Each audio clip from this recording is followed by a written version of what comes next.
안녕하세요. 오늘은 42번째 날입니다. 오늘은 이제 C2DM이라고 하는 거에 대해서 같이 하게 될 거고요. 그 푸시 메시지라고 얘기할 수 있습니다.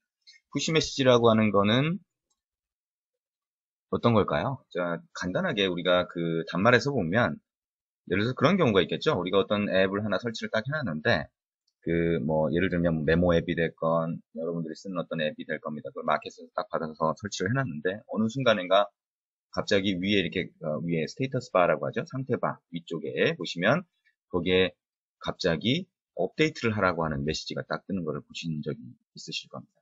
뭐 많은 경우에는 여러분들이 이제 뭐 다른 앱을 또 받아볼까 하고 해서 그 마켓에 다시 접속하거나 또 다른 앱을 다운로드하거나 하는 과정에서 기존에 있는 앱에 대해서 업데이트가 있다라고 뜨는 경우가 있겠지만 이런 경우, 그러니까 지금 말씀드린 것처럼 그렇게 내가 접속하지 않았는데도 불구하고 어떤 앱이 업데이트가 있다라고 갑자기 메시지가 나오는 경우가 있는 적이 있었을 겁니다. 아마 그런 경험을 한번 해보셨을 것 같은데요.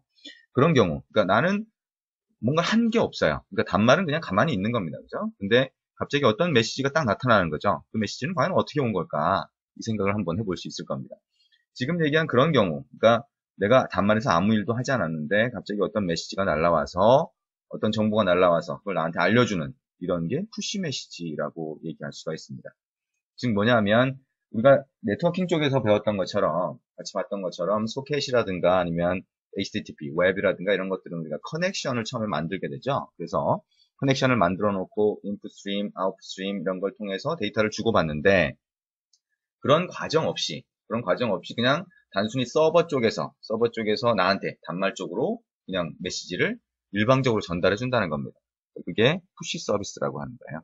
그러면 한 가지 의문이 들죠. 어떻게 내가 연결도 하지 않았는데 나한테 메시지를 보내줄까? 그죠? 연결 자체가 없는데 어떻게 만들어줄까? 연결이 없다면 말이 안 되겠죠. 기본적으로 연결은 있습니다. 근데 우리가 임의로 내지는 우리가 일부러 연결을 만들어주지 않아도 그 메시지가 날라온다는데 푸시 메시지의 장점이 있는 거죠. 그죠? 푸시 서비스의 장점이 있는 겁니다. 무슨 얘기냐면 우리가 이 연결을 만들 때 새로운 하나의 연결을 서버 쪽에 만들려고 하다 보면 이 단말에 리소스를 많이 쓰게 돼요. 예를 들면 여러분이 소켓을 이용해서 서버 쪽에 커넥션을 만들어 놓고 계속 데이터를 주고받는다라고 했을 때 간단하게 보면 단말에 있는 배터리가 엄청 빨리 닳게 되는 걸 보실 수가 있을 거예요. 무슨 얘기냐면 단말에 있는 단말의 CPU라든가 메모리라든가 아니면 기타 네트워크를 위한 그런 리소스가 굉장히 많이 소요가 된다는 거죠. 그래서 커넥션을 서버 쪽에 뭔가 하는 거하고 하지 않는 거하고는 굉장히 많은 차이가 있습니다. 그래서 푸시 서비스라고 하는 건 내가 일일이 커넥션을 만들지 않아도 서버 쪽에서 필요할 때만 전송할 수 있기 때문에 배터리라든가 아니면 여러분 단말에 리소스를 줄일 수 있다는 장점이 있습니다. 근데 좀 전에 얘기한 것처럼 그거를 커넥션 없는 것처럼 내지는 개발자가 어떤 특정한 연결을 만들어 놓지 않아도 단말에서 일방적으로 메시지를 받는 거 어떻게 하는 게 과연 그게 가능하냐? 가장 처음으로 얘기할 수 있는 게 가장 쉽게 얘기할 수 있는 게 SMS예요. SMS 같은 경우는 마찬가지죠. 그죠? 우리가 SMS를 위한 커넥션을 만든 것도 아닌데 갑자기 문자가 딱 날라오죠. 그죠? SMS 문자가 날라옵니다. 그래서 위에 상태바에 표시를 해줍니다. 이건 어떻게 전달이 된 건가요? 이거 같은 경우에는 음성 통화를 위해서 항상 기지국과 내가 연결을 해놓는 거죠. 그래서 음성 통화망을 통해서 우리가 SMS가 전달이 된다라고 하면 그거는 별도의 데이터망을 통해서 연결을 하지 않아도 항상 문자를 주고받을 수 있다는 겁니다. 그래서 이 문자, SMS라고 하는 이 문자를 보내는 방식과 푸시 서비스에서 어떤 문자를 보내는, 어떤 메시지를 보내는 방식이 동일하다라고 볼 수 있겠죠? 근데, 그러니까 사용자가 느끼기에는요. 근데 이 SMS라고 하는 거는 비용이 발생한다라고 하는 단점이 있습니다. 그렇죠? 그리고 우리가 이 SMS를 활용하면 단순히 그냥 문자 형태가 아니라 애플리케이션 간의 데이터 송수신으로 쓸 수가 있다 그랬죠. 그죠? 그러니까 어떻게 한다고 그랬어요? 안드로이드 같은 경우에는 브로드캐스트 수신자, 브로드캐스트 리시버라고 하는 게 프라이어리티, 우선순위를 줘서 내가 문자 메시지를 먼저 받을 수도 있고 동시에 그 다음에 받는 다음 우선순위를 갖고 있는 그 어떤 애플리케이션이 있다라면 거기에 전달을 안 할 수 있다 그랬죠. 그죠? 어보트 할 수 있다 그랬습니다. 그죠? 그래서 여러분이 만드는 두 개의 앱 간의 데이터를 송수신할 수 있는 가장 간단한 방법 중에 하나다. 근데 어쨌거나 유료라는데 단점이 있습니다. 자, 그러면 그것 말고는 어떤 방법이 있냐? 자, 지금 두 번째 방법 같은 경우에 우리가 소켓이나 웹을 사용하는 것처럼 연결을 하는 거예요. 우리가 서버를 두고 서버에다가 연결을 해놓으면 다른 단말에서 또는 어떤 다른 PC에서 메시지를 보내면 그걸 내가 받을 수 있겠죠. 그죠? 나는 커넥션을 만들어 놓고 인풋 스트림으로 뭔가 보내오면 그걸 받아서 처리하면 될 겁니다. 근데 아까 얘기한 것처럼 단말 리소스를 많이 사용해야 된다는 단점이 있어요. 그래서 이거는 푸시 서비스라고 하는 게 아니라 그냥 우리가 보통 메시징을 커넥션을 만들어서 사용하는 방식이고, 푸시 서비스라고 하는 거는 이렇게 사용할 때, 이런 방식으로 사용할 때 단말 리소스 많이 쓰는 단점이 있으니까 그걸 고치겠다라고 했으니까, 이건 아니네요. 그죠? 세 번째 보니까, 자, 이렇게 어떤 내가 커넥션을 직접 만들어 놓고 사용하지 않으려면 단말 차원에서 지원을 해줘야 돼요. 그죠? OS 차원에서 지원을 해줘야 됩니다. 그래서 안드로이드 쪽에서 아예 푸시 서비스라고 해서 이거를 지원을 시작을 했죠. 그래서 이름을 C2DM이라고 부른 거예요. 그래서 C2DM이라고 하는 거는 Cloud to Device Messaging이라고 해서 클라우드 뭐예요? 그러니까 구글에 있는 서버 2를 얘기하는 겁니다. 그죠? 그래서 여러 개의 서버가 있으면 그걸 클라우드라고 일단 볼 수 있을 텐데, 그 여러 개의 구글 서버에서 이런 메시지 서비스를, 그죠? 푸시 서비스를 해준다는 겁니다. 그래서 처리를 하는데, 그러면 이거는 어떤 방식을 사용하냐? 이미 여러분의 단말에는 안드로이드 마켓이라고 하는 마켓용 앱이 이미 설치가 되어 있습니다. 그죠? 그래서 이 마켓용 앱은 나름대로 구글의 구글 마켓 서비스하고 연결이 되어 있어요. 근데 그 연결이 되어 있다라고 하는 거는 항상 연결하는 게 아니라 가끔씩 체크를 하면서 가장 효율적으로 아까 얘기한 배터리라든가 이런 리소스를 적게 사용할 수 있는 방법으로 이미 구성이 되어 있습니다. 그래서 이미 여러분의 단말이 안드로이드 폰이라고 하면, 안드로이드 스마트폰이라고 하면 이미 커넥션이 있는 거예요. 그래서 구글에서 안드로이드의 푸시 서비스를 구현할 때 이미 마켓에서 사용하고 있으니까 여기다가 같이 얹어서 메시지를 보내고 받을 수 있으면 그러면 별도의 커넥션 없이 가능하겠네요. 그죠? 그래서 가장 쉽게 내지는 가장 효율적으로 사용할 수 있는 그런 푸시 서비스다라고 해서 그런 방식을 사용을 하게 됩니다. 자, 그러면서 한 가지 단점이 나오게 돼요. 어떤 단점이냐면, 마켓이라고 하는 거는, 마켓 커넥션을 사용한다고 했는데요. 푸시 서비스가. 마켓이라고 하는 거는 항상 내가 어떤 메시지를 보내거나 받을 때 실시간으로 보낸다라고 하는 보장을 해주지 않습니다. 무슨 얘기냐면, 아까처럼 배터리라고 하는 거를 사용하거나 이런 것들을 효율적으로 처리하기 위해서 내가 지금 마켓에서 뭔가 업데이트가 됐다라고 했을 때 업데이트된 정보를 바로 반영을 하는 게 아니에요.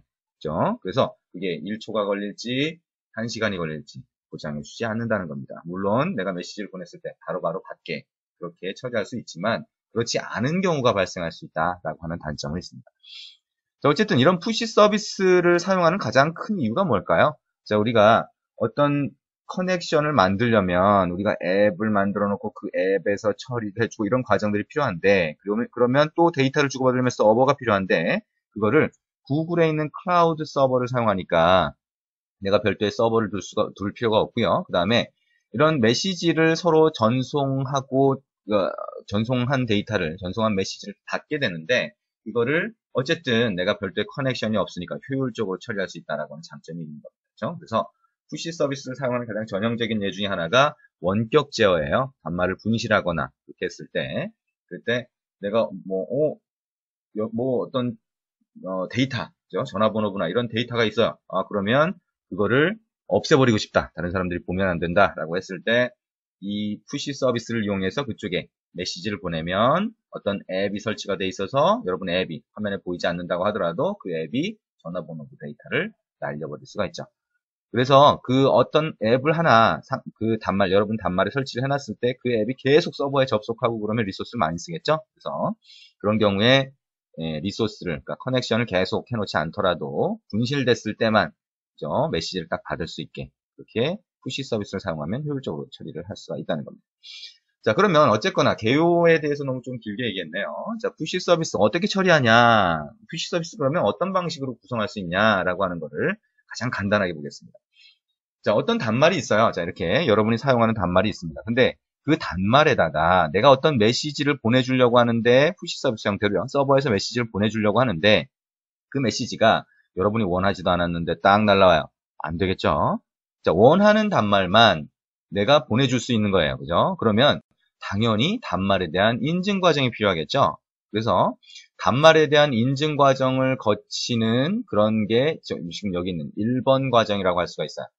자, 그리고 단말에 대해서 인증 과정을 거쳤다라고 하는 건 이 단말 자체가 해야 되는 문제잖아요. 그죠? 네, 그렇게 될 겁니다. 그러면 이 단말 쪽으로 보내고 싶은, 그죠? 메시지를 보내고 싶은 어떤 PC라든가 서버라든가 아니면 또 다른 단말이 있을 거예요. 그죠? 그러면 그쪽에다가 나한테 이제 메시지 보내도 돼 라고 하는 정보를 등록할 수가 있겠죠. 그죠? 저장해 놓을 수가 있을 겁니다. 송신해 가지고. 무슨 얘기냐면 이 메시지를 전송하거나 그렇게 하는 역할을 하는 게 구글 클라우드니까 이쪽에다가 단말을 등록하게 될 거고요. 이 단말이 등록을 해서 정확히 이제 가능해요 라고 하게 되면 그 정보를 나한테 송신할 수 있는 권한을 갖고 있는 사람한테 보내준다는 겁니다. 자, 가장 전형적인 예가 뭘까요? 자, 예를 들어서 영업사원이 있어요. 영업사원이 이 단말기를 들고 다닙니다. 그러면 이 영업사원한테 뭐 팀장이 있겠죠. 그죠? 팀장이 있으면, 영업팀장이 있으면 회사 사무실에서 그 영업사원들이 한 명이 아니라 여러 명이에요. 2명, 3명, 4명, 5명, 그죠? 그렇게 있을 때 그 사람들한테 한꺼번에 공지사항을 보내고 싶어요.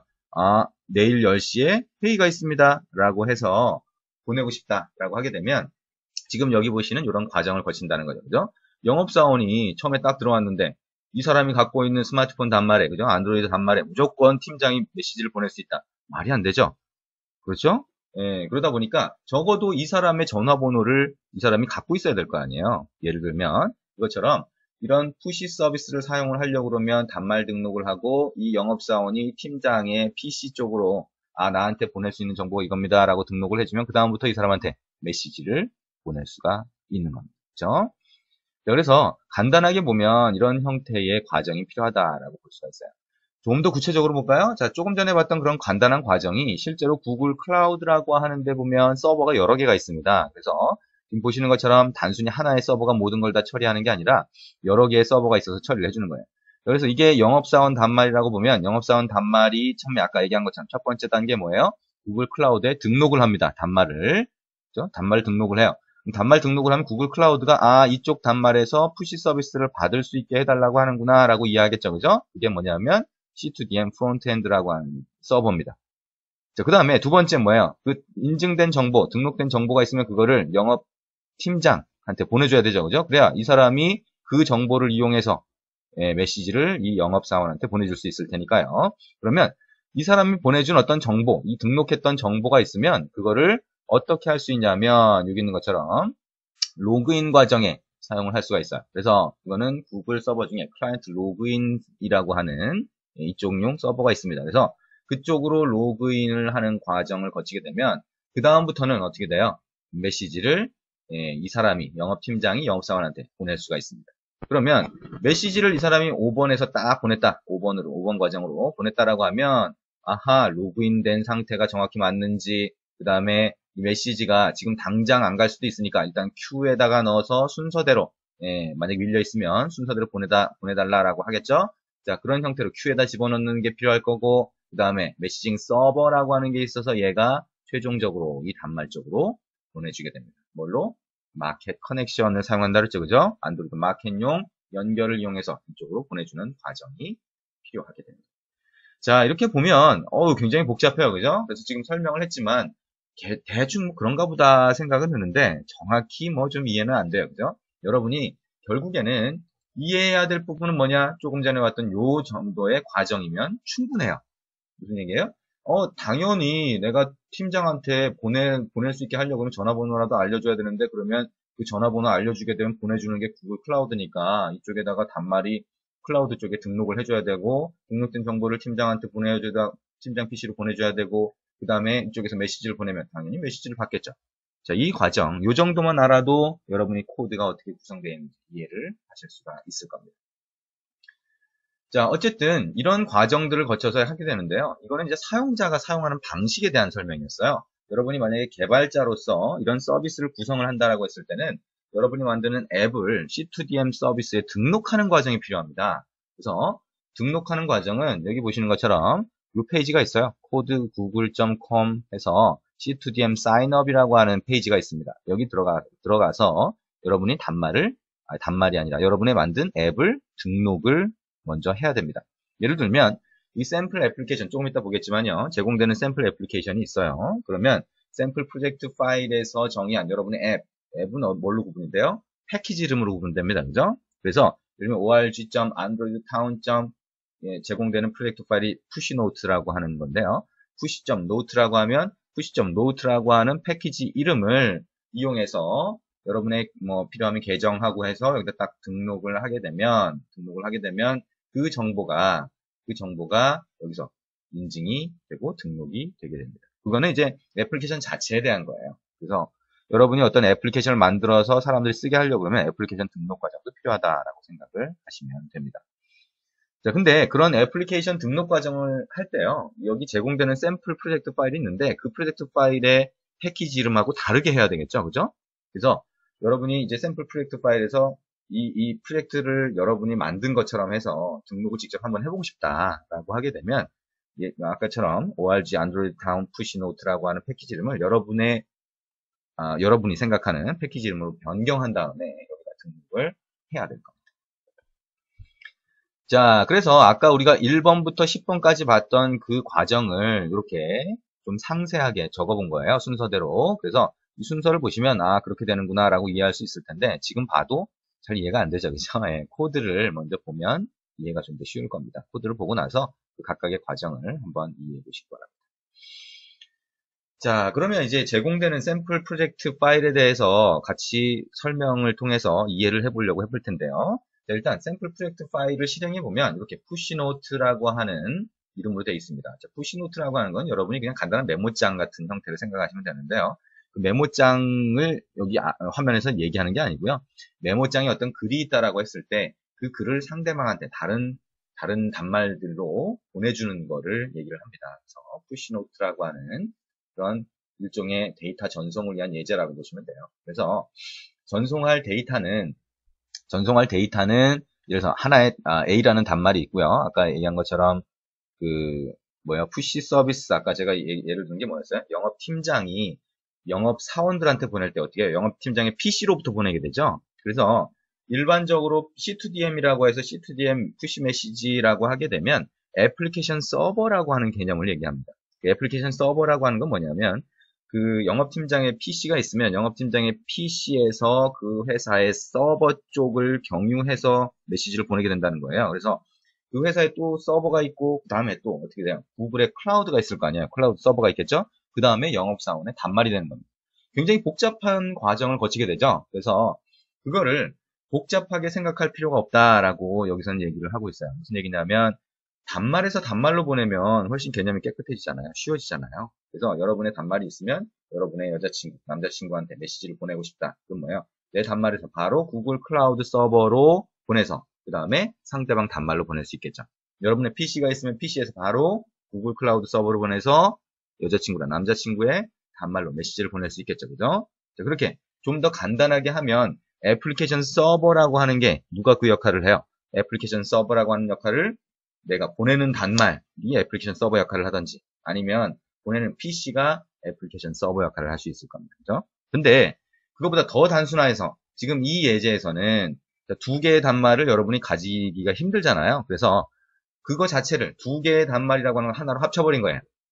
그죠? 보내는 게 PC라고 하고 받는 게 스마트폰이라고 하면 PC와 스마트폰의 기능을 하나로 합쳐놓은 거라고 보시면 됩니다. 그래서 여러분이 보는 화면에서 지금 빨간색으로 한 게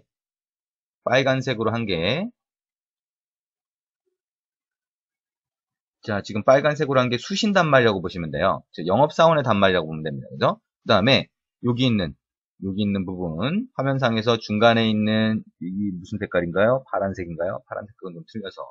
어쨌든, 녹색하고 파란색 중간쯤 되는, 이 부분이 통신 단말이에요. 무슨 얘기냐면, 자, 지금 아까 처음에 가장 기본적인 과정을 얘기했을 때, 이 받으려고 하면 그 영업사원이죠, 그죠? 영업사원의 단말이 있으면 영업사원의 단말에서 인증 과정이 필요하다 그랬죠? 구글 클라우드 쪽으로.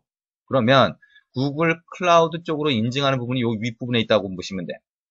그죠? 그 다음에 이 인증 정보를 어떻게 해요? 그 영업팀장의 PC로 보내줘야 그 영업팀장의 PC에서 그 정보를 가지고 인증을 한 다음에, 로그인을 한 다음에 그 영업사원한테 전송을 하겠죠, 그죠? 그거는 같은 애플리케이션 안에 있기 때문에 그 과정이 필요가 없어요. 왜냐하면 이 받으려고 하는 영업사원이 인증을 하게 되면 당연히 내부에서 코드를 알겠죠. 그죠? 그러면 그 코드를 이용해서 로그인한 다음에 바로 영업팀장이 전송을 할 수 있어요. 그래서 영업팀장이 전송하는 PC나 스마트폰 단말의 화면이 이 가운데 부분이라고 보시면 돼요. 그 다음에 이 아랫부분은 또 뭐냐? 아까 영업사원의 단말인데 거기에서 이쪽에서 보낸 메시지를 받은 거예요. 그래서 여기 보시면 안녕이라고 하는 메시지를 입력을 하고 전송하는 건 누구예요? 영업팀장이죠. 그죠? 영업팀장이 PC나 지금 보시는 스마트폰이 될 겁니다. 그죠? 그러면 받는 건 누구예요? 이 아래쪽에 영업사원이 메시지를 안녕이라고 받는 거죠. 그래서 뿌려주는 겁니다. 이런 형태의 애플리케이션을 구성을 한다는 거죠. 이해되시죠? 그리고 이 지금 제공되는 애플리케이션을 실행을 할 때는 실제 단말에서 실행을 하셔야 됩니다. 실제 단말에서. 그래서 실제 단말에 올려보시면, 그러면 거기서 실행되는 걸 보실 수가 있고요. 여기에 있는 계정, 이메일 계정이나 암호라든가 이런 것들은 이미 거기에 들어가 있습니다. 이 샘플 애플리케이션에요. 그래서 그걸 이용해서 한번 어떻게 동작하는지 보시면 되고요. 이게 만약에 에뮬레이터에서 동작한다라고 하게 되면 에뮬레이터 자체는 만약에 저장된 내지는 설정된 그 계정이 없으면 구글 계정이 없으면은 여기 있는 것처럼 어카운트 미싱 뭐 이런 게 발생할 수 있습니다. 그래서 실제 단말에서 실행하시는 게 좋을 것 같습니다. 자, 어쨌든 이게 이제 우리가 만들어 보려고 하는 그런 그 앱이라고 생각을 하면 될 거고요. 원래는 두 개의 서로 다른 단말 또는 PC나 이런 데서 또 다른 단말 쪽으로 메시지를 보내는 건데 그거를 하나의 앱으로 같이 붙여놨다라고 보시면 돼요. 그래서 이 하나의 화면에서 보내는 쪽도 있고 받는 쪽도 있는 거죠. 그래서 이렇게 구분해서 생각을 하시기 바랍니다. 자, 이제 코드를 직접 들어가서 어떤 형태로 구성되어 있는지 한번 보도록 하겠습니다. 제공되는 샘플 프로젝트 중에 샘플 푸시노트라고 하는 애플리케이션이에요. 그래서 이 프로젝트 파일을 임포트해서 보시면 일단 화면 구성을 먼저 볼 수 있겠죠. main.xml 열어가지고 한번 화면 구성을 보도록 하겠습니다. 조금 전에 우리가 화면이 대충 어떤 형태로 구성되어 있다라고 하는 거는 같이 봤어요. 자, 그래서 보니까 위쪽에 이메일이라고 해서 이메일 입력하는 에디트 텍스트가 있네요. 그죠? 인풋 박스가 있습니다. 거기 보니까 이미 하나의 계정, 자, 이 애플리케이션, 샘플 푸시노트라고 해서 뭐라고 했어요? 여기 있는 패키지 이름이 org android town push.note로 되어 있습니다. 요 패키지 이름과 여기 있는 계정으로 해서 아까 얘기했던 그 구글의 signup.html이라고 하는 그 개발자 등록 페이지에다가 등록을 이미 해놓은 겁니다. 이게. 그래서 요 계정으로 해서 등록을 이 패키지 이름으로 해놨기 때문에 여러분들은 다른 패키지 이름을 바꾼 다음에 여러분의 다른 계정으로 등록을 해서 사용을 해보셔야 된다고 했죠. 그죠? 이거는 그냥 샘플로 실행을 해보실 수 있을 거고요. 자, 그 다음에 암호. 여기에 미리 설정해 놓은 암호를 여기다 이미 넣어놨습니다. 이것도 마찬가지로 여러분 테스트 해보실 수 있게 넣어놨고요. 자, 그 밑에 보면 인증하기 버튼이 있어요. 그러면 get btn이라고 해서 이 버튼을 눌렀을 때 우리가 받으려고 하는 단말 뭐예요? 영업사원의 단말입니다. 그죠? 밖에 나가서 돌아다니는 사람, 메시지를 받을 수 있는 그 사람의 단말 인증 과정이 이 버튼을 눌렀을 때 일어나겠죠. 그죠? 그 다음에 그 밑에 보니까 메시지 인풋이에요. 이건 누구 단말이라고요? 팀장의, 사무실에 있는 팀장의 PC 또는 사무실에 있는 팀장의 스마트폰 단말에서 입력하고 보내는 부분이라고 했죠. 그래서 메시지 인풋이라고 하는 데다가 입력을 한 다음에 send btn을 누르면 그때 보내는 사람이 전송을 하게 될 거예요. 그렇죠? 그 다음에 이제 다시 영업사원 쪽으로 넘어가서 여기 있는 메시지 아웃풋이라고 하는 메시지 아웃풋이라고 하는 요 창에 내가 전달받은 메시지를 뿌려주게 될 거예요. 그죠? 요거는 뭐예요? 요 영업사원의 단말이 되겠죠. 중간에는 이 부분만 영업사원의 단말이 아니라 보내는 사람의 단말 부분을 여기다 같이 통합시켜 놓은 거다. 같이 붙여 놓은 거다. 보시면 될 것 같습니다. 자, 그럼 여기에서 ID 값을 잘 보면 되겠죠. 그죠? 그래서 인증하기는 get 버튼. 그 다음에 전송은 send 버튼이라고 하는 걸로 전송이 된다라고 보시면 될 것 같습니다. 자, 그러면 메인 액티비티 소스로 먼저 가보죠. 자, 메인 액티비티 소스로 가보면요. 자, 지금 아무것도 모르는 상태이긴 한데, 자, 지금 여기서 가보면 먼저 인증하기가 과연 어떤 형태로 되어 있을까 볼 수 있겠죠. 그죠? 그러면 get 버튼이라고 하는 거를 눌렀을 때 set on click listener 안에 부분 on click이라고 하는 메소드가 호출되는 부분을 보면 될 겁니다. 자, 봤더니 어떻게 되어 있어요? 우리가 그 위쪽에 입력란이죠. 우리가 아까 화면을 다시 같이 볼까요? 화면을, 네. 화면이 어떻게 돼 있었나요? 이렇게 돼 있었죠? 자, 화면을 다시 가서 보면, 여기 부분에서 어떻게 돼 있어요? 위쪽에 이메일하고 암호라고 해서 입력한 요 에디트 텍스트의 값을 이용해서 인증하기 버튼을 눌렀을 때 처리를 해주는 그런 형태로 되어 있죠? 자, 그러면 여기서 보니까 이메일 인풋과 패스워드 인풋에 입력된 값을 이용해서 뭘 호출해요? get register id라고 하는 메소드를 호출합니다. 이때 패스워드는 전달이 안 되네요. 그죠? 어쨌든 이메일 값만 이용해서 get register id를 호출한 다음에 그 다음에 get us token이라고 하는 메소드를 호출합니다. 두 개의 메소드만 지금 호출하고 있네요. 그러면 두 개의 메소드를 각각 볼까요? 어떤 과정을 거치는지. 자, get register id라고 하는 쪽으로 한번 가보겠습니다. 자, 이 메소드를 가서 보니까 자, 첫 번째 스텝 뭐예요? 등록 아이디를 요청하는 단계다라고 되어 있네요. 그래서 보니까 우리가 많이 보던 거네요. 뭐예요? 스타트 액티비티, 스타트 서비스 다 뭔가요? 애플리케이션 구성 요소 중에 하나인 서비스를 실행하는 코드가 들어가 있어요. 그리고 인텐트를 이용해 주네요. 그죠? 인텐트를 이용해서 서비스를 실행할 수 있으니까. 그래서 보니까 인텐트 액션 정보가 com, google, android, c2dm, intent, register네요. 그죠? 그리고 이 인텐트의 엑스트라 정보로, 부가 정보로 app라고 하는 거하고 sender라고 하는 게 있어요. 그렇죠? app라고 하는 거는 broadcast, pending intent네요. 그죠? pending intent. 우리가 같이 봤던 거죠. 뭐예요? 자, 지금 당장 intent가 시스템으로 전달이 되는데, 시스템으로 전달됐을 때 지금 당장 보통 실행이 되는데, 그죠? 지금 당장 실행되는데, 그게 아니라 어떤 조건이 됐을 때, 조건이 딱 맞았을 때 실행되는 intent를 포함하고 있는 게 pending intent라고 했죠. 그죠? 그래서 어쨌든 어떤 조건이 딱 맞으면 브로드캐스팅 되는 그런 내용이 있겠다. 그죠? 그걸 알 수 있고, 어쨌든 sender라고 하는 게 뭐예요? 여기 우리가 아까 입력한 이메일이 sender가 되네. 자, 이렇게 여기 있는 액션 정보 이렇게 아니면 요 밑에 있는 이렇게 사용한다라고 하는 이거는 누가 정해 놓은 거예요? C2DM을 만든 이쪽에 개발자가 정의를 한 거죠. 그럼 뭐예요? 우리가 register ID라고 하는 걸 받는 게 첫 번째 단계인데 여기에 사용되는 이 코드는 어떻게 해야 돼요? 그대로 그냥 써야 되는 거죠. 왜 이렇게 쓰나요? 이해할 필요가 사실 별로 없습니다. 그렇죠? 예, 여기 있는 이 코드 부분, 스타트 서비스를 호출하고 인텐트를 전달한다. 이 정도는 여러분이 기본적으로 이해를 해야 되지만 나머지 여기 들어가는 키워드들, 자, 이런 리지스터니 뭐 이런 것들을 넘겨줘야 돼요 라고 하는 거는 이미 그렇게 정의가 돼 있어서 이렇게 갖다 써야 됩니다 라고 하는 거죠. 그죠?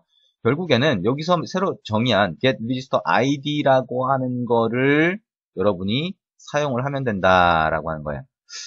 근데 이 get register id라고 하는 거를 이용하면 registration id라고 하는 걸 받는다라고 지금 얘기를 하는 것 같은데 그걸 지금 달라고 요청한 거잖아요, 이 코드는. 그러면 어디서 받는다는 얘기냐라고 생각할 수 있죠. 그렇죠? 근데 여기 보니까 브로드캐스팅을 해주는 것 같아요.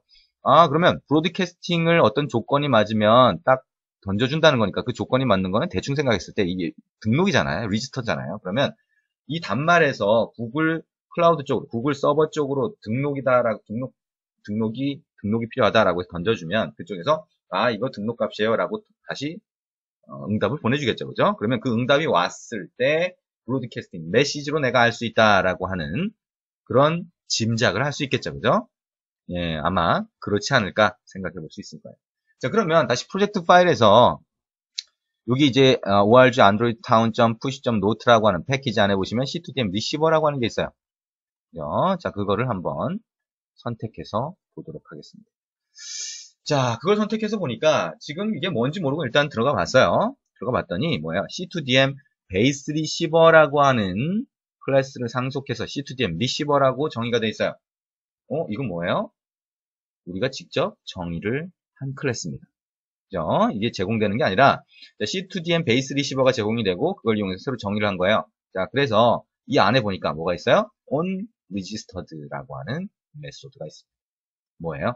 자, C2DM 베이스 리시버라고 해서 자, C2DM이라고 하는 푸시 서비스를 쓰고 싶습니까? 그러면 여기 C2DM 베이스 리시버를 상속해서 새로운 클래스를 정의하면 거기에서 재정의하는, 그 안에서 재정의하는 메소드가 자동으로 호출될 겁니다. 라고 구글 쪽에서 얘기를 했겠죠. 그죠? 그래서 우리가 첫 번째 단계 단말을 그죠? 구글 클라우드 쪽에 C2DM 서버 쪽에 등록을 하는 과정이 첫 번째 영업사원의 스마트폰에서 해야 될 일인데, 이 영업사원이 새로 들어온 영업사원이죠? 그러면, 그렇게 해서 리지스트레이션 과정을 딱 거치게 되면 어떻게 돼요? 정상적으로 등록이 되면 온 리지스터드가 호출되게 된다는 거죠. 그죠? 자, 그러면 그때 리지스트레이션 아이디라고 하는 등록 아이디가 전달이 돼요. 이건 어디서 온 거예요? 서버 쪽에서 온 거겠죠? 그래서 그 등록 아이디가 오면 그거를 여기 있는 것처럼 샘플 푸시 노트 액티비티의 리지스트레이션 아이디라고 하는 걸로 일단 할당을 해놓는다는 겁니다. 이해되시죠? 그 다음에 여기 보니까 unregistered죠? 등록 해지된 상태. 그 다음에 에러가 발생하면 on error. 그죠? 그 다음에 on message 뭐예요? on message도 여기서 봤네요. 그죠? 이건 뭐예요? 아마도 모든 과정이 끝나고 나서 팀장이 PC에서 또는 팀장의 스마트폰에서 공지사항을 딱 날리면 여기 있는 요 영업사원의 단말에서 받을 겁니다. 그때 받는 메시지도 여기서 받을 수 있다는 거네요. 그죠? 그럼 요 코드는 나중에 보고요. 일단 그런 형태의 역할을 하는 게 여기 있는 C2DM 리시버라고 하는 거네요. 그죠?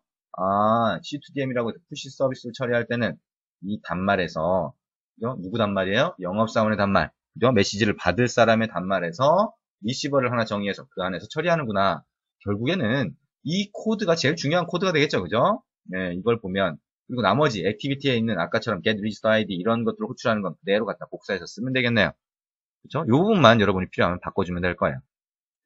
자, 그러면 다시 돌아가 보겠습니다. 자, 우리가 아까 get 버튼을 눌렀을 때 get register ID가 호출이 되는데 첫 번째 그러면 그때 이메일을 이용해서 이 코드가 그냥 호출된다. 그러면 이 코드는 그냥 갖다 쓰면 된다. 그러면 그렇게 했을 때 정상적으로 registration 등록이 되면 어떻게 된다? receiver 클래스에 onregisted라고 하는 메소드가 호출된다라고 하는 것까지 같이 봤습니다. 자, 다시 이제 get 버튼으로 다시 돌아가 보겠습니다. get 버튼으로 돌아가서 자, 어쨌든 등록 아이디를 받은 거네요. 그죠? 등록 아이디를 받았어요. 그 다음에 보니까 get auth token이라고 하는 게 있네요. get auth token. 자, get auth token이라고 하는 메소드로 한번 가보도록 하겠습니다. 이게 뭐 하는 건가? 보니까 자, 여기 있는 것처럼 뭐가 있나요? 자, 이메일하고 패스워드 정보가 있는데요. 패스워드 정보가 있는데 그걸 이용해서 어떻게 했어요? HTTP URL 커넥션을 이용해서 HTTP로 요청을 했네요. 자, 웹으로 HTTP로 요청을 할 때 가장 간단한 방법 HTTP URL 커넥션을 만들어서 처리하는 방법 우리가 네트워킹 쪽에서 배웠었죠? 그래서 보니까 여기 있는 것처럼 구글 쪽에 클라이언트 로그인이라고 하는 이 사이트에 요청을 하는 거죠. 그죠? 어떻게? 여기 있는 것처럼 어카운트 타입이 어쩌고저쩌고 이메일은 우리가 입력한 거, 패스워드는 우리가 입력한 걸로 해서 이런 파라미터로 해서 전달을 하게 되면 그죠? 여기 있는 컨텐츠 타입이나 이것도 해서 포스트 타입으로 전달을 하게 되면 그 응답을 받을 수가 있다는 거네요. 그죠? 그래서 그 응답으로 뭐가 넘어오냐면 auth token이라고 하는 게 넘어온다는 거예요. 자, 이것도 이 부분에 있는 코드 여러분이 이해할 필요가 사실상 별로 없습니다. 그죠? 뭐예요? 여기서 이런 내부적으로는 이런 처리가 필요하지만 이미 그거를 get auth token이라고 해서 우리가 정의해놨죠. 그죠? 그래서 get auth token이라고 하는 요 메소드를 호출하면 이메일하고 패스워드, 암호 정보만 여러분이 전달을 하면 auth token이라고 하는 정보가 넘어온다라고 하는 거죠. 그죠? 응답으로 받을 수 있습니다. 라고 얘기를 하는 거예요. 그러면 그 응답으로 받은 auth token을 여기에서 마찬가지로 보관을 하고 있죠. 이게 뭐예요? 자, 우리가 리지스트레이션을 하게 되면 리지스트레이션 아이디를 아까 할당을 받았었죠. 그 다음에 지금 얘기한 auth token을 여기서 가지고 있게 되는 겁니다. 자, 이게 영업사원의 단말에서 처음에 인증이라고 하는 과정을 거쳤을 때 받을 수 있는 값이 되는 겁니다. 그렇죠?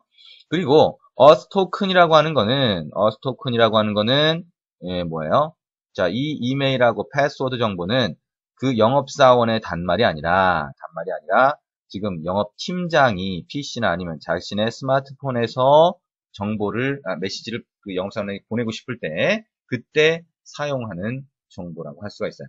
그러면 아까 우리가 화면상에서 보면 요거는 영업사원의 단말, 요것도 영업사원의 단말, 요건 영업팀장의 단말이라고 했는데 인증하기라고 하는 버튼을 눌렀을 때 두 번째 호출되는 메소드는 영업사원이 아니라 영업팀장이 해야 될 역할이네요. 조금 헷갈리나요? 네. 여러분이 요게 끝나고 나서 요 과정이 끝나고 나서 요 이렇게 합쳐져 있는 요 기능들을 분리시킬 수 있을 거예요. 그래서 여러분이 미션으로 한번 직접 분리를 시켜보시기 바랍니다. 그래서 두 개의 단말로 분리시키는 거죠. 그죠? 그래서 지금 하나의 단말에 뭉쳐져 있는데 이거를 영업사원이 해야 될 화면, 그 다음에 영업팀장이 해야 될 화면을 분리시키고 그 사이에 아까 뭐예요? 이 영업사원이 등록한 정보가 있으면, 아이디 정보가 있으면 이거를 영업팀장의 스마트폰으로 보내줘야 되잖아요. 그거는 SMS로 보내줘서 간단하게 처리를 할 수가 있을 겁니다. 그런 분리 과정을 한번 직접 해보시기 바랍니다. 그러면 이해가 더 쉽게 되실 겁니다. 자, 어쨌든 지금까지 우리가 한 게 뭐예요? 겟 버튼을 눌렀을 때 인증 과정을 거치는, 그 다음에 어스 토큰을 받는 과정을 거쳤어요. 그래서 registration ID라고 하는 것도 받았고, 그 다음에 어스 토큰도 받았습니다. 그러면 그 다음에 해야 될 게 뭐냐? 이제 메시지를 보내는 거예요. 누가? 팀장이, 영업팀장이 영업사원한테 보내는 겁니다.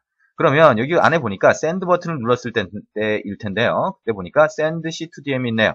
그래서 결국에는 여기 있는 것처럼 registration ID라고 하는 거하고 auth token이라고 하는 거하고 우리가 원하는 hello면 hello라고 하는 메시지를 여기다 넣어가지고 보내요. 그러면 아하, 이 사람이 필요한 거, 영업팀장이 메시지를 보내기 위해서 필요한 거는 아까 받았던 인증 버튼을 눌렀을 때 받았던 registration ID, 그 다음에 auth token이라고 하는 거구나 라고 하는 걸 아실 수가 있을 거예요. 결국에는 영업사원이 단말에서 등록을 하게 되면 registration ID라고 하는 걸 받을 수 있는데 이 정보만 영업팀장한테 보내주면 그 영업팀장이 로그인 과정을 거쳐서 auth token을 받고 그 다음에 메시지를 넣어가지고 send C2DM이라고 하는 이 메소드를 호출하면 되는구나 라고 생각할 수 있을 겁니다.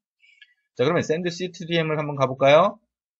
send C2DM을 가보니까 또 어쩌고 저쩌고 돼 있는데 여기 보니까 뭐가 있어요? HTTPS에서 또 HTTP URL 커넥션 이용해서 특정한 사이트에 요청을 보냈어요. 이게 뭐예요? 이제 C2DM, 푸시 메시지라고 하는 이 방식을 이용해서 메시지를 영업사원한테 전송하고 싶다라고 하면 여기는 이 방식으로 하세요라고 하는 거예요. 그렇죠? 그래서 여기 보니까 결국에는 전송할 메시지를 그쪽으로 보냈네요. 그죠? 자, 이겁니다. 결국엔 이것도 뭐예요? send C2DM이라고 이미 정의를 해놨으니까 여러분이 메시지를 보내고 싶으면 send C2DM이라고 하는 이 메소드만 호출하면 됩니다. 그죠? 그러면 상대방한테 메시지가 가는 거예요.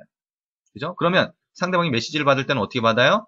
영업사원이 받을 때는 아까 리시버라고 하는 여기서 온 메시지가 호출된다 그랬잖아요. 그죠? 그러면 온 메시지에서 그냥 받는 거예요. 바로. 그러면 그럼 어떻게 했어요? 우리가 메시지 전송을 할 때 전달한 그 메시지를 어떻게 했어요? 액티비티에다가 뿌려준 거죠.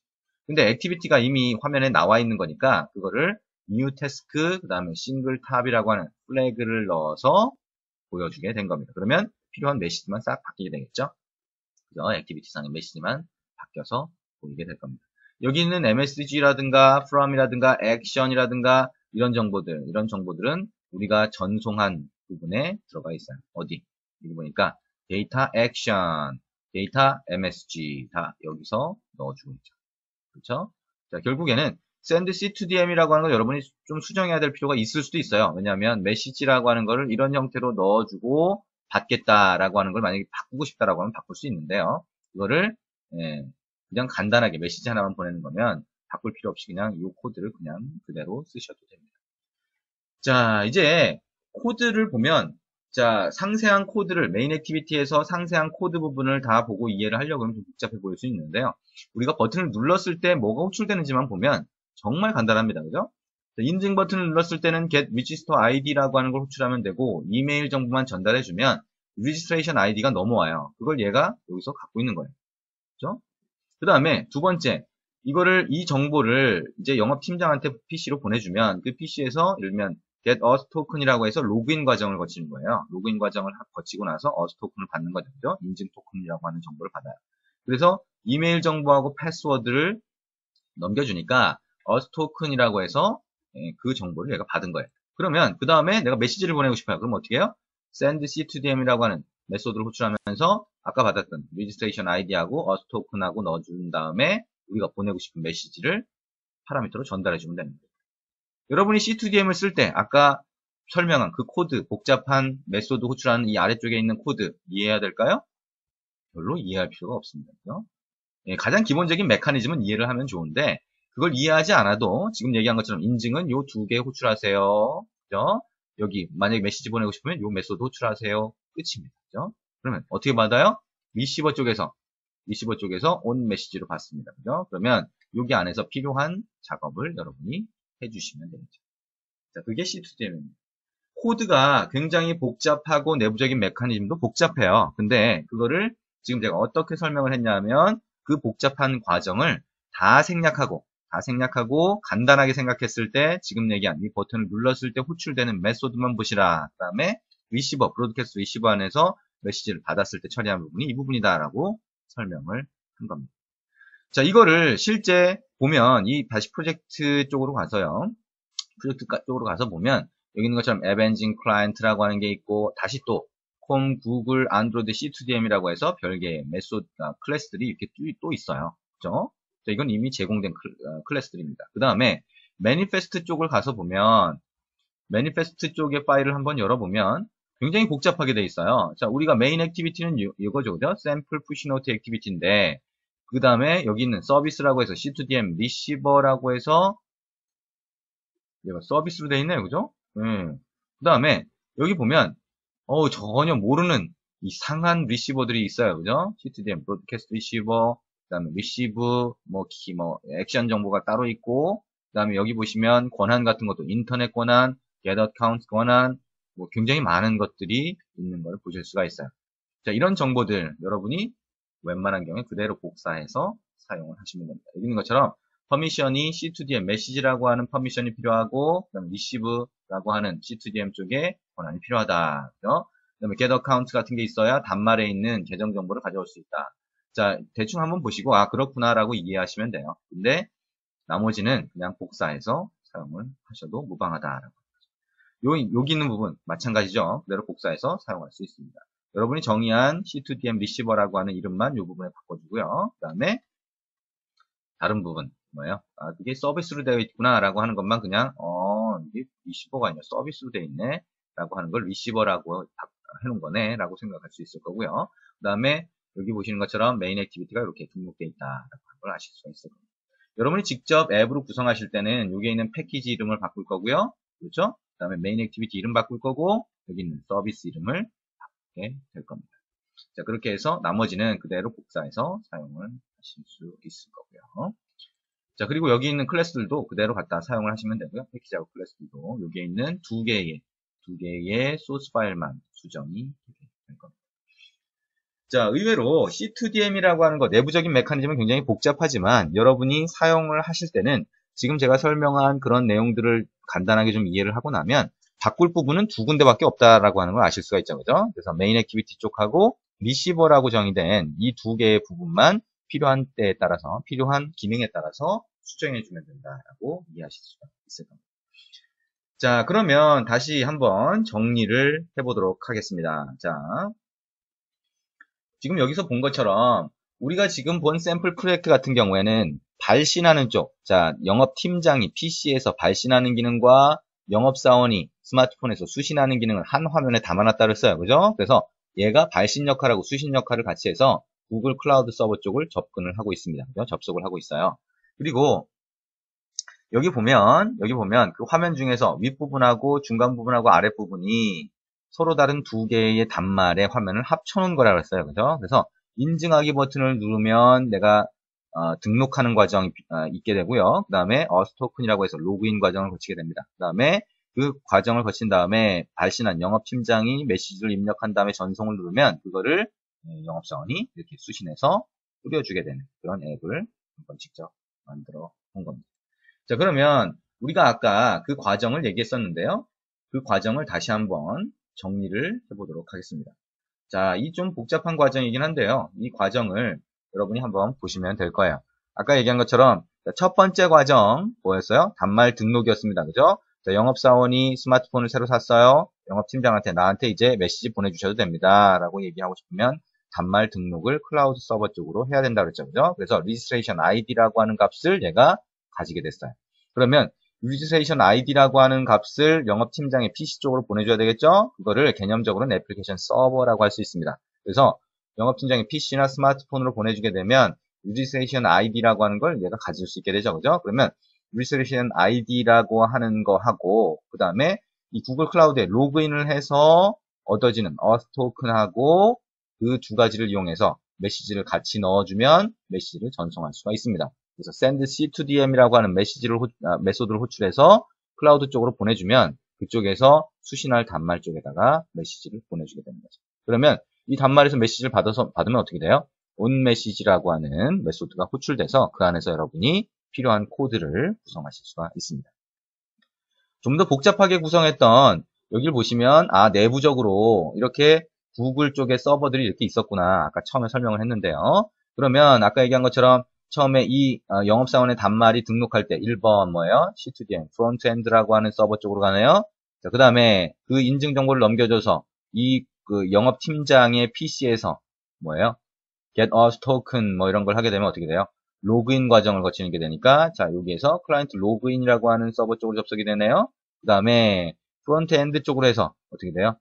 메시지를 다시 전송을 하게 됩니다. 그렇죠? send C2DM으로. 그러면 내부에서 굉장히 복잡한 과정을 거친 다음에 어떻게 돼요? 단말 쪽으로 전송을 하게 되죠. 그렇죠? 그러면 얘가 on 메시지에서 받아서 처리할 수 있는 겁니다.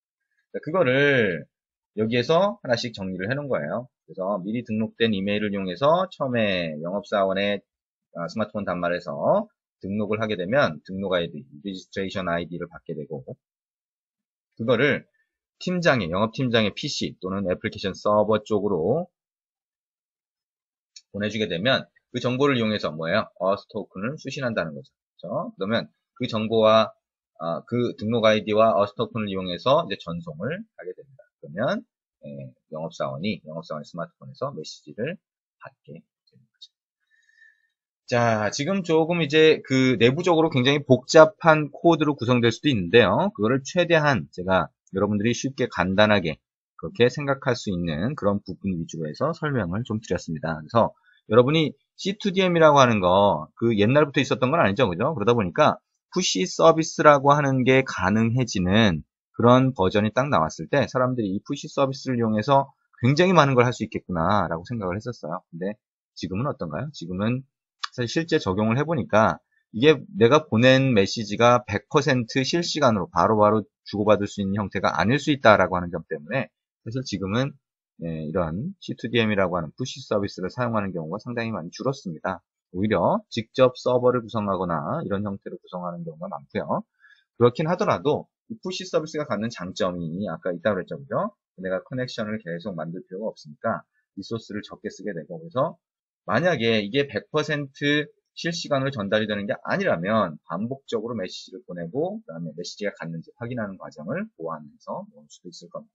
어쨌든 간에 C2DM이라고 하는 거 여러분이 어떤 경우에 이 서비스를 직접 구성을 해야 될 필요가 있을 경우가 있을 겁니다. 그래서 지금 오늘 이 시간에 말씀드린 이런 내용들에 대해서 적어도 개략적으로는 알아두실 필요가 있을 것 같아요. 그래서 개략적으로 알아두실 때는 아까 뒷부분을 보면 굉장히 복잡한 코드로 막 구성이 되어 있는 것처럼 보이는데 이거를 그렇게 생각하지 마시고 여기 있는 화면이 이렇게 구성되어 있는데 버튼을 눌렀을 때 호출하는 메소드가 뭔지 그리고 그 메소드가 어떤 파라미터를 받는지 이메일만 받는지 이메일하고 패스워드를 받는지 그 다음에 registration ID라고 하는 거하고 어스 토큰하고 메시지를 받는지 이런 것들을 위주로 해서 생각을 해두시면 그게 어렵지 않을 거예요. 그죠? 안에 복잡한 HTTPS 어쩌고저쩌고 해서 웹 요청하고 받고 하는 것들은 여러분이 나중에 그대로 갖다 쓰면 되기 때문에 그런 코드에 대해서 일일이 이해하기가 쉽지 않을 수 있어요. 그래서 그거는 대충 그런가 보다 하고 넘겨두고 우리가 버튼을 눌렀을 때 호출되는 메소드만 대략적으로 생각하고 아까 그 플로우 과정이죠. C2DM 메시지 전송 과정 중에서 1번부터 10번까지가 아니라 1번부터 4번까지 간단하게 정리된 그 정도의 개념을 가지고 생각을 하시면 좋을 것 같습니다. 그래서 아까 제가 얘기한 것처럼 지금 하나의 화면에 통합된 보내는 사람과 받는 사람의 화면이 하나에 통합된 이 화면을 보내는 사람의 화면과 받는 사람의 화면으로 구분을 한번 해보세요. 그죠? 영업사원이 쓰는 앱의 화면, 그 다음에 영업팀장이 사용하는 스마트폰에서 만약에 보낸다고 했을 때요. 그 화면을 분리시킨 다음에 기능을 두 개를 한번 분리시켜 보시기 바랍니다. 그 다음에 우리가 영업사원이 등록하고 나서 리지스트레이션 아이디를 영업팀장의 스마트폰으로 보내려고 그러면 보낼 방법이 없잖아요. 그죠? 서버를 내가 쓸 수 없으니까. 그러면 SMS를 이용해서 내가 보내는 그런 코드를 한번 직접 만들어 보시기 바랍니다. 자, 오늘 이제 푸시 서비스에 대해서 같이 했습니다. 그죠? C2DM이라고 하는 게, 이런 거구나. 그리고 일단 간단하게 이렇게 사용할 수가 있구나. 그리고 이미 메소드가 정의가 되어 있는 게 있으니까 우리가 메소드 호출만 하면 굉장히 쉬운 방식으로 우리가 구성할 수 있겠구나. 라고 생각하실 수 있을 겁니다. 그래서 오늘 푸시 서비스에 대해서 했고요. 다음 시간에는 근거리 통신 부분 들어가도록 하겠습니다. 근거리 통신이라고 하는 거 요즘에 NFC라고 하는 그 기술이 특히 많이 얘기가 되고 있을 겁니다. 그래서 NFC라고 하는 기술 중심으로 해서 근거리 통신을 같이 알아보게 될 겁니다. 네, 오늘 수고하셨습니다.